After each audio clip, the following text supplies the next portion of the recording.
This is Peter Rogine, your host at Jazz Guitar USA. Have guitar, will travel. And we're here today with something very special. 1974 original Jimmy D'Acquisto thin line electric guitar. I've been fortunate enough to have this guitar as the original owner since 1974. Having been a personal friend of Jimmy for, 1969. It was a long time. He was like a brother to me. And my good friend Joe Carbone told me there was a guitar at Jimmy's shop, this one, and he told me, you go down and check it out immediately. I did, and the rest is history. This is a beautiful guitar. Let me explain some of the details of it that you might not be familiar with it. First thing, things that have been done to the guitar. The body is an original Hagstrom body that Jimmy had from the Hagstrom factory, and he put his own neck on it.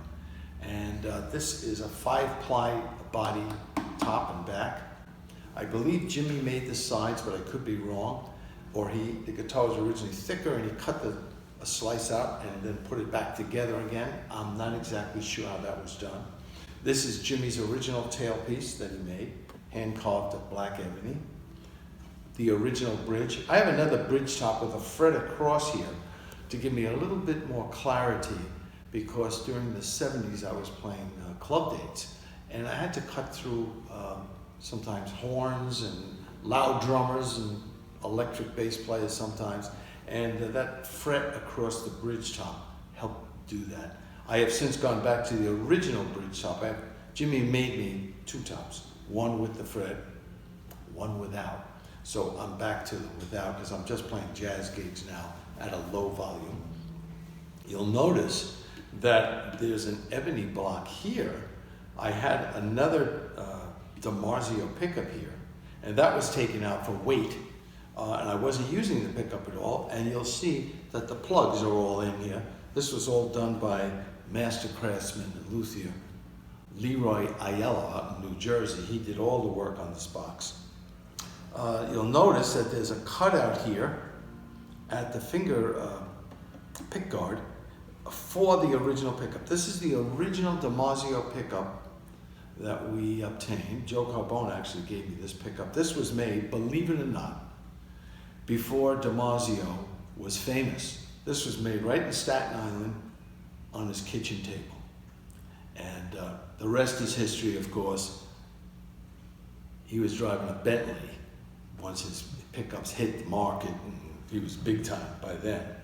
Some other things about the guitar that you may be interested in that might help you on working on your guitar. Of course, it has an ebony neck, of course. Now the frets are Jimmy D'Acquisto's wire.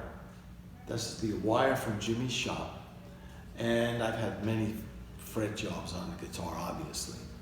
And Leroy did this last setup here. He put Jimmy's wire on, but you'll notice that the fret goes right up to the edge. That gave me a little bit more room for the strings not to fall off, being pulled off when I played sometimes. So I like the idea of the fret going right over the binding. Many guitars stop right at the binding. I like it going over the binding. A nice luxurious part of the guitar, my name inscribed in here, in this block. That's an old-time thing. The old guys did that, and I guess I'm one of the old guys now. So I love having my name there. It just gives me some credibility playing the box. I believe there was these were the original keys, but I had ebony knobs put on to match everything else. These strap locks were put in afterwards.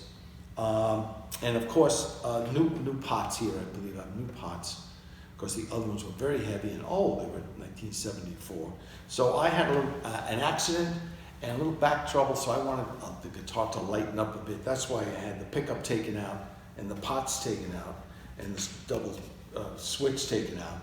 So that lightened up the guitar a little bit, and I can play comfortably a 4-hour gig now with the guitar on me and not have any problems. Guitar stays perfectly in tune at all times.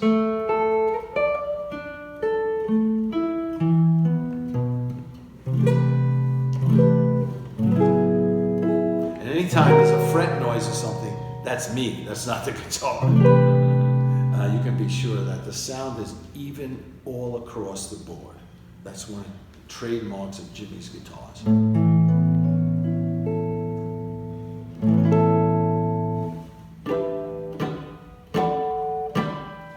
The guitar sounds beautiful. It sounds beautiful acoustically. Here's no amp.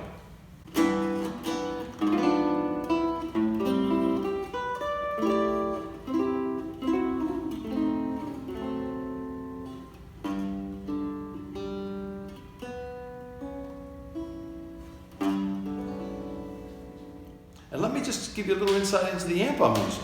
It's in a GA77. I've had this amp since probably the early 1990s. Gold back speaker, Gibson, 15-inch, which gives me a little richer tone. For you powerhouse guys out there, this is only 25 watts. And believe it or not, even when I do a gig, I think the volume knob is up at 3/4 anyhow. I don't play loud, to say the least, but I know some rockers use the amp. I'm not clear exactly how that works out. But for me, the amp is perfect. There's no reverb on it. There's no tremolo on it. There's a couple of inputs, as you'll see, for microphone. That's the old time guys used to put a microphone through it, an accordion, and a guitar, and they did the whole gig. Everything came out of this one speaker. The amp is in mint condition. I'd like to thank two people that made this amp work for me for over, 20 years now. One is Joseph Carter III, who passed away sadly. He picked out the amp for me. Somehow he found it somewhere and it was mailed to us. And it's in really mint condition. However, the real test was to send it out to an electrical genius, who I have to mention, John Liu, out in Atlanta, and I believe he still does work, custom work for amps. John Liu checked the original diagrams and brought the upgraded to the backdated, I guess is the proper word, backdated it to the original schematic. And he also put the tubes that they float inside this, the hole. So it gives me a little, the tubes were stationary, they would rattle more. Now they rock a little bit in these special inserts. The other thing with the amp, it's very delicate.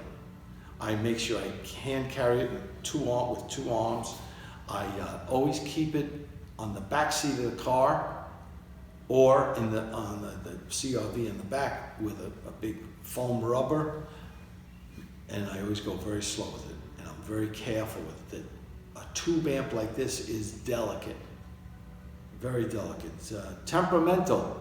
Over the years, I've had many compliments on my tone. What am I doing special? Well, what I'm doing special is I have one of the world's greatest guitars from the greatest guitar maker in the world, Jimmy D'Acquisto.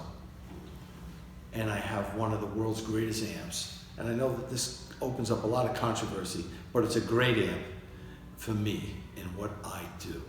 I play soft jazz music. I don't play loud. And I haven't used it on every gig. Sometimes I know I'm going to be with a drummer who's a banger.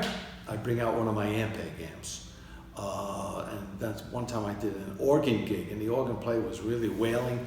I knew to bring my polytone. So it's only used on soft jazz gigs, but it gets a beautiful tone and an even tone. But it cannot be played loud in any way or form. I hope you enjoyed this. I wish you good luck on your search for a great instrument that works for you. There's so many of them out there. And of course, it's very important that the instruments are tweaked by really heavy-duty professional craftsmen. I was so fortunate. Leroy Aiello works on this guitar. Once every 3 months, he tweaks it again with the board, any buzzes or anything. And thank goodness my amp hasn't needed any work in years. Sometimes I replace the tubes once every 3 or 4 years.